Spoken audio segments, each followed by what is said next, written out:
تقييم لعيبة منتخب مصر يا جماعة أمام منتخب الإمارات.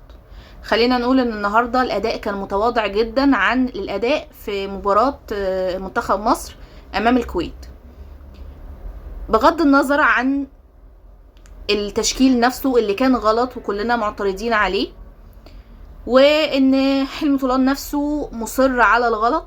فممكن نبدأ ونقيم المدير الفني أحسن من إن احنا نقيم اللعيبة.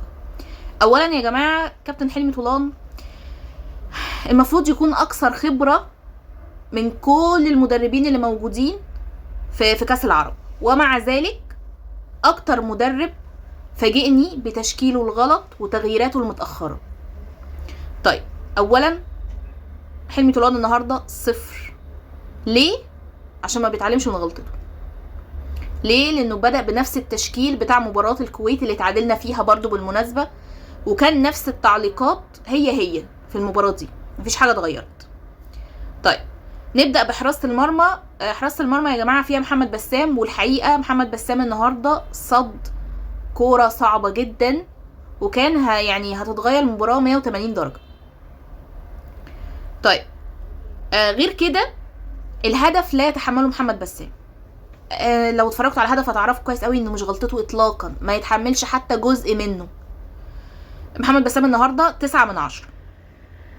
طيب، هنيجي نقول بقى اكرم توفيق.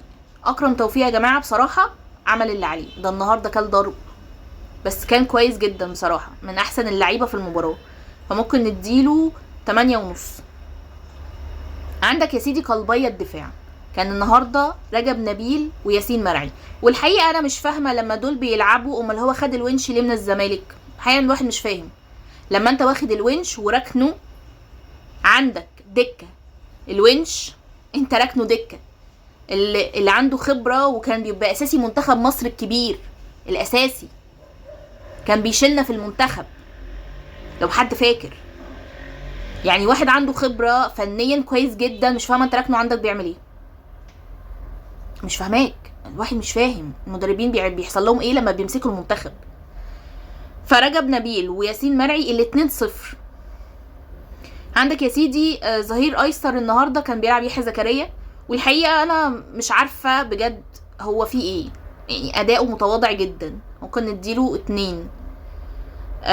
عندك نص الملعب النهارده كان بيتكون من النني، السولية، غنام محمد، والحقيقه ان ده نفس الثلاثي اللي بدأ في مباراه الكويت. والحقيقه برضو انا مش فاهمه ليه لازم ننزل النني ولما نخسر او يدخل فينا هدف ننزل قفشه.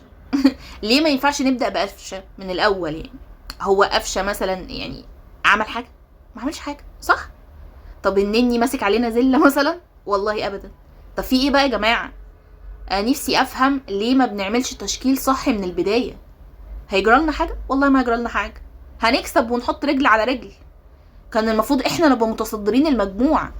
عيب قوي، عيب قوي لما الاردن هي اللي تبقى متصدره المجموعه واحنا مستنيينها تحن علينا المباراه الاخيره عشان تنزل بالاحتياطي فاحنا نكسبها. عيب. طيب، النني ممكن نديله 4. عندك السولية ممكن نديله 5.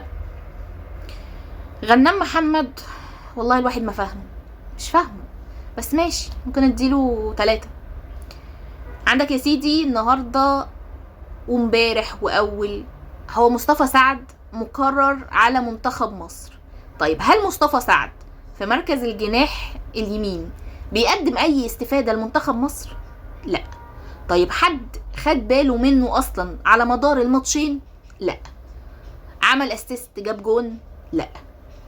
طيب، في ايه بقى؟ مين هو مصطفى سعد ده؟ يعني بجد مش فاهم. هل عنده خبرة مثلا فانت شايف ان هو وجوده في الملعب ممكن يفرق؟ يا جماعة انا نفسي افهم هو ايه ميزته عشان يلعب مصطفى سعد، مش تقليلا منه خالص، بس انتوا لو اتفرجتوا على المباراة بتاعة مباراة مصر ضد الكويت اللي هي اللي فاتت والمباراة دي بتاعة الامارات، اقسم بالله هتفهموا انا بقول لكم ايه. ملوش اي استفادة، ملوش بصمة. 0. يبقى النهاردة عندنا 3 لعيبة واخدة 0 وبجدارة يعني. طيب، عندك اسلام عيسى كويس، بس كنت اتمنى ان هو يبقى فيه فينش احسن من كده، يعني استفادة اكتر من كده. بس هو تحركاته كويسة، تحركاته بالكورة من غير كورة كويسة. ممكن نديله 7.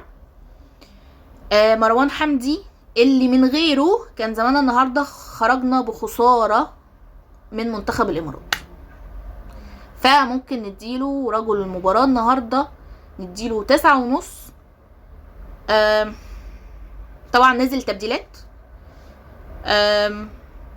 خلينا نقول انه التبديلات افادت الفريق بصراحة، بس ليه من الاول ما بنعملهاش؟ ليه ما بتتحطش هي التشكيل الاساسي بقى؟ معرفش. طيب خلينا نقول التبديلات الاول اللي نزلت. طبعا النني خرج ونزل قفشه. الحقيقه قفشه كان كويس. لما بينزل قفشه بحس ان الملعب بيتغير، الملعب نفسه بيتغير، في تحولات هجوميه، في نص الملعب تقل كده، حتى الهجوم تقل، في شراسه اكتر. طيب قفشه ممكن نديله 7.5. نزل كمان كريم العراقي، وكريم العراقي الحقيقه هو نزل من هنا عمل لك اسيست من هنا رهيب، تحفه، اللي جه منها الهدف طبعا بتاع مروان حمدي.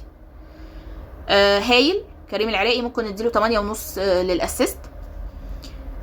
كمان نزل ميدو جابر، والحقيقه هو كان كويس على بعد ما نزل في المباراه، بس كمان هو جاب هدف واتلغى، بس هو الهدف اللي جابه كان حلو قوي، بس طبعا هو اتلغى كان صح انه يتلغي لان هو كان اوفسايد واضح جدا. ممكن نديله 7.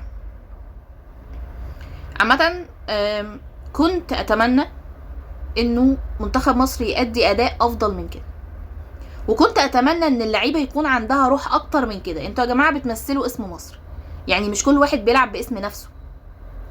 وعيب قوي لما يكون السولية متضايق انه اتغير وما يرضاش يسلم على حلمي طولان ويرمي الشارة وبتاع حركات، يعني عيال قوي، عيال جدا. يعني انا دافعت عن السولية لما ضيع ضربة الجزاء المرة اللي فاتت، وقلت عادي بتحصل مع احسن اللعيبة في العالم، ميسي نفسه ضيع قبل كده، رونالدو ضيع قبل كده، فعادي.